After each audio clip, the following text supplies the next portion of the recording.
అయితే ఈ ట్రాన్స్పరెన్సీ అనేది ఎంతవరకు నిజంగానే ట్రాన్స్పరెంట్గా ఉంటుంది? అంటే కలెక్షన్స్ ఓకే ఇన్ఫ్లేటెడ్ చూపించాల్సి వస్తుంది ఫైన్. కాకపోతే ఈ in between exhibitors and distributors and producers ఈ కలెక్షన్స్ ట్రాన్స్పరెన్సీ అనేది ఎంతవరకు ఉంటుంది అసలు? ట్రాన్స్పరెన్సీ అనేది చాలామంది దగ్గర లేదు.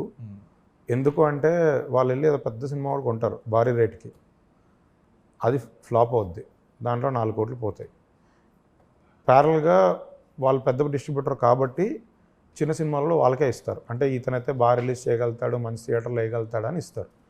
అది ఆయన ఎన్ఆర్ఐకి ఏం కొనరు, ఆయన జస్ట్ అడ్వాన్స్ బేసిస్ మీద సినిమా తీసుకోవచ్చు, కొన్ని అయితే ఫ్రీ రిలీజ్లో చేస్తారు. అది గట్టిగా పే ఆఫ్ అయిపోద్ది. అప్పుడు మన డబ్బులు మనకు వెనక్కి రావు. ఎందుకంటే వాళ్ళు పాపం అప్పుల్లో ఉండుంటారు, ఎవరికో పే బ్యాక్ చేయాలి. ఈ పే ఆఫ్ అయిన సినిమా డబ్బులు ఆ లాస్ వచ్చిన సినిమా వాళ్ళకి పే చేస్తారు. రొటేషన్ బేసిస్లో చిన్న సినిమా భారీ విజయం సాధించినప్పుడు రావాల్సిన డబ్బులు రావడానికి 1 year పడుతుందండి. 1 year పడుతుంది. ఓకే.